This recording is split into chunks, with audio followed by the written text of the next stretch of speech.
mensaje que Natalia borró, quizás el más importante de todos, en el que estuvo a punto de confesarle a su esposo que estaba saliendo con un compañero de trabajo.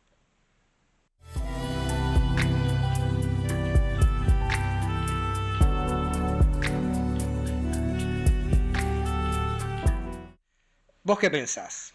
¿Que este mensaje fue eliminado o que quedó guardado en alguna parte? Y la respuesta correcta es que ese mensaje quedó registrado en una base de datos de la agencia de inteligencia más grande del mundo, que no es la CIA, es la Agencia Nacional de Seguridad de Estados Unidos, NSA por sus siglas en inglés. Y no porque la NSA tenga algún interés en particular sobre la infidelidad de Natalia y Sebastián, o porque ellos pongan en riesgo la seguridad de los Estados Unidos, sino porque lleva un registro de todas las comunicaciones electrónicas, es decir, teléfono de línea, teléfono móvil, WhatsApp, correos electrónicos, todas las redes sociales de toda la humanidad. No importa si vivís en Estados Unidos o en Uruguay, que no saben ni dónde queda, o en la China comunista. Basta que la comunicación en algún momento se dé a través de una señal eléctrica para que sea interceptada. Esto es lo que se llama espionaje tecnológico. La NSA registra también todas las correcciones y todos los mensajes no enviados, donde puede haber mucha información secreta que es justamente el objetivo del espionaje. Y la información recabada por los servicios de inteligencia no se descarta nunca, se guarda para siempre. La gran mayoría del material de espionaje es recolectado de manera ilícita, o sea que no es de extrañar que cuando a un servicio de inteligencia o a algún político, incluso a alguna empresa privada le convenga, se deshagan de ese material como sucedió con el famoso proyecto de manipulación mental MKUltra, del cual sobrevivieron accidentalmente 7 cajas de archivos. Pero técnicamente es ilegal deshacerse de ellos. En algunos países, pasado un tiempo, los documentos clasificados se desclasifican y quedan a disposición de todo el mundo. En el caso de Estados Unidos es a partir de los 25 años, pero se puede extender el plazo como lo hicieron con el asesinato del presidente Kennedy. Algunos documentos no se desclasifican nunca y la mayoría lo hacen de manera parcial. No te muestran todo. Vamos a escuchar a William Binney, ex oficial de la NSA, creador de varios programas de espionaje electrónico durante la Guerra Fría. Binney es un patriota estadounidense que renunció a su puesto jerárquico en esta agencia y se dedicó a denunciar el espionaje ilegal, es decir, sin una orden judicial sobre los ciudadanos estadounidenses y también sobre el resto de nosotros. Desde ese entonces comenzó a sufrir una persecución implacable por parte de las autoridades que dura hasta el día de hoy. How's the average individual adversely affected by NSA surveillance? Actually, it's hard to say there's any impact, immediate impact on the individual per se, not yet anyway, unless you become a target or try to get politically active and are espousing principles or other directions or advocating for other kinds of operations that for the government that the current administration doesn't like, in which case you can become a target. Like the Tea Party and the IRS, how they're using this data to go after the Tea Party. It's how you use information about people. It's power over people. If you don't like what someone's doing, you use that data against them. Have they gone outside the limits of the Constitution? Oh, absolutely. I mean, that was my complaint from the very beginning. When they started this domestic spying in 2001, the most recent iteration of domestic spying, I would add. This goes back to at least World War II with Program Shamrock, and after that... and Minaret, yeah. And Minaret. Well, That was during the Nixon times when he was after the anti-war protesters. That's and right. Other people didn't agree with his administration's position. He got the FBI using COINTELPRO, the CIA with a program called Chaos, and NSA with Minaret. Those were programs all oriented against these people that the administration didn't particularly care for, opposing the war and so on. And they were the ones then collecting the data for the administration and doing things like in COINTELPRO trying to get people to commit suicide or manipulate people in different ways using the information that was collected from Minaret, Chaos, or COINTELPRO. What happened? Y hay una pregunta que surge inevitablemente. ¿Por qué la NSA guarda un registro innecesario de todas las comunicaciones de toda la humanidad? Un registro que por excesivo incluso llega a resultar contraproducente. Tengamos presente que en la actualidad somos 8.000 millones de seres humanos poblando el planeta Tierra. En mi criterio, y aclaro que esta es mi explicación personal, hay 4 razones. La número 1 es el negocio. Dinero y más dinero. La número 2, una posible vigilancia operativa. Es decir, quizás algún día sí sea necesario hurgar en el pasado de alguno de esos miles de millones de seres anónimos. La número 3, una posible extorsión a esas personas que se convierten en un objetivo de vigilancia. Explicado de un modo simple, es como si dentro de 10 años Sebastián se opusiera a la instalación de una base militar extranjera o el hijo de Natalia quedara paralizado por un medicamento y ella se dedicara a denunciar a la farmacéutica y aparecieran 2 hombres de negro para recordarles que una década antes tuvieron un romance extramarital. Esto no sucede con mucha frecuencia, simplemente porque no suele ser necesario, pero sucede. Y si te parece muy fantasioso, la escritora de investigación estadounidense Wendy Webb, una autora absolutamente brillante, increíblemente joven para haber desarrollado tanto talento, tiene la edad de Taylor Swift y de Dakota Johnson, publicó recientemente un libro en 2 partes titulado Una nación bajo extorsión. Y ahí explica en detalle los casos más destacados de chantaje a figuras públicas norteamericanas durante el último siglo y medio. Sudden this biometric crap that is not just being rolled out in the US right now, they're rolling it out in the EU and the UK, it's in Chile, they're rolling it out everywhere, globally.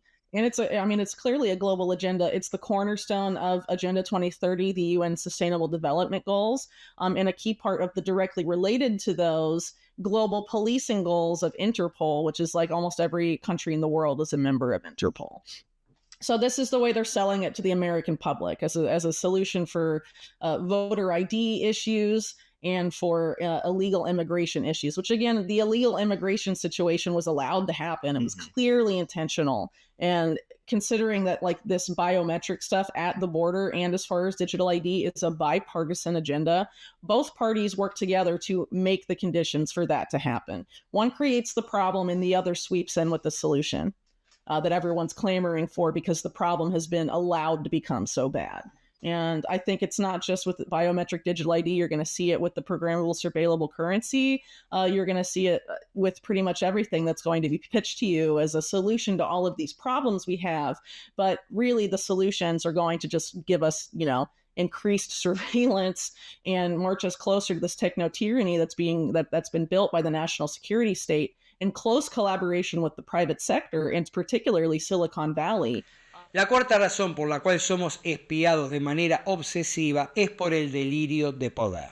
La sensación de control de una mega élite internacional que está muy por encima de los gobiernos mundiales y que disfruta teniendo el mundo bajo sus pies.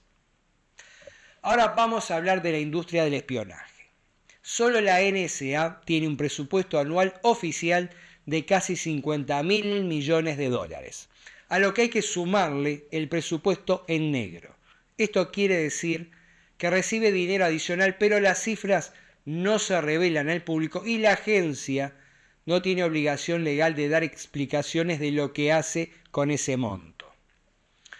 Lo que la NSA gasta en su funcionamiento solamente en un año supera el total de la deuda externa de mi país, Uruguay, que son 52.000 millones de dólares. El 70% de ese presupuesto, y hablamos de más de 35.000 millones de dólares anuales, va a parar a empresas privadas, como por ejemplo la Booz Allen Hamilton, compañía en la cual trabajaba Edward Snowden, o la Lockheed Martin, que además es la principal productora de armamento del mundo. Ni que hablar que ambas compañías cotizan en la bolsa de Wall Street. Y la NSA es tan solo uno de los 16 servicios de inteligencia que tiene Estados Unidos, a lo que hay que sumarle una organización superior, la DNI, Dirección Nacional de Inteligencia, que los nuclea a todos e intenta coordinarlos. Son 17 agencias en total que forman lo que se llama la Comunidad de Inteligencia de Estados Unidos. Y las empresas contratistas que las proveen de equipos y de servicios forman lo que se llama el Complejo Industrial de Inteligencia, un equivalente al complejo industrial militar, pero dedicado exclusivamente al espionaje. Voy a compartir con ustedes un dato muy curioso. El ex oficial de la CIA, Robert David Steele, patriota estadounidense muerto en circunstancias un tanto extrañas durante la pandemia, dijo en uno de sus videos que fue eliminado, pero yo personalmente lo vi el mismo día que lo subió a su canal de YouTube. Sostuvo que toda la información recolectada por los servicios de inteligencia de Estados Unidos se filtra convenientemente y se selecciona a personas destacadas como políticos, militares, empresarios, artistas, periodistas y algunos científicos, es decir, gente con mucho peso en el plano político, económico y social, y todo eso se envía filtrado a los servicios de inteligencia de Israel. ¿Por qué un país gigantesco y superpoderoso como Estados Unidos trabaja en conjunto con Israel, un pequeño país de Medio Oriente de 8 millones de habitantes con recursos naturales escasos y en conflicto permanente? La respuesta está en que los gobiernos son solo fachadas al servicio de una élite internacional que es quien realmente gobierna el mundo. Ellos controlan a los estados y los estados nos controlan a nosotros. O sea que según Robert David Steele hay dos países que pueden saber si el presidente de una nación pidió que le llevaran una pizza a la casa de gobierno o si pidió que le llevaran otra cosa. Si pidió que le llevaran niños para sacarse fotos para una campaña política o pidió que le llevaran niños para otra cosa.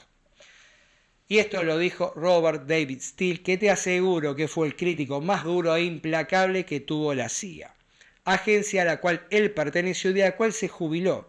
Ni fue despedido ni renunció. John F. Kennedy was the last honest president in the United States of America, or the last effective president. Ever since Kennedy, all subsequent presidents have been essentially owned as puppets for the deep state. That certainly includes the Bushes and Obama and the Clintons, okay? They were criminal co-conspirators with the deep state, which is the Rothschilds, the banks, the two-party tyranny, and then the corporations and the industrial complex and so forth.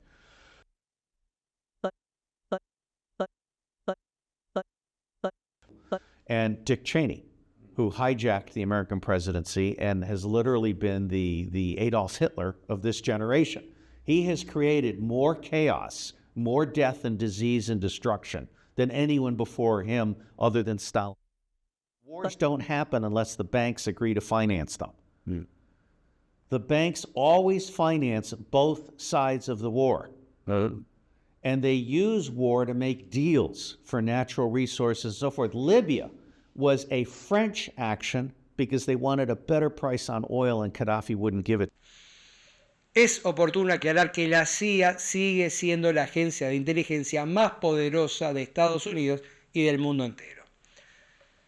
Pero esto no termina acá. Tengamos presente que a 2.000 kilómetros de la Tierra el espacio exterior está repleto de satélites, algunos de ellos con fines de comunicación y otros con fines de espionaje.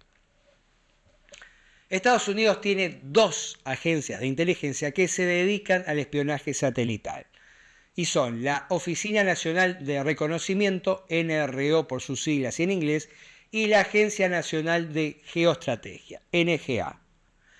Veamos qué dice al respecto el ex oficial de la CIA, Kevin Shipp, experto en antiterrorismo y contraespionaje. Shipp se retiró de la CIA en una situación de conflicto legal con esta agencia y escribió el libro Desde la empresa de las sombras, refiriéndose obviamente a la CIA. National Reconnaissance Office, all the satellites that are around the Earth, the spy satellites, the technology of which would blow your mind. So I'm just not going there. Let's just say that's another branch of the shadow government that's up there circulating around. And the technology that is out there, all the way down to nanotechnology, is mind-blowing. The National Geospatial Intelligence Agency, most people don't know this, but they approached Google and they assisted with a contract and paying a lot of money to help Google set up Google Earth. So we all know what Google Earth, they can come down and see what kind of tomatoes I'm growing if they want to. So the NGA, do you think that the federal government has a hand in Google Earth and coming down and looking at your house and your barn? They helped create it. So is there any individual privacy anymore? It's gone. It's dead. What they can do is incredible. And it increases by the quarter. O sea que hay 2 agencias de inteligencia estadounidenses que nos pueden espiar desde el espacio exterior, pero además hay una empresa privada, Google, que a través de su Google Earth puede espiarnos con absoluta efectividad y absoluta impunidad.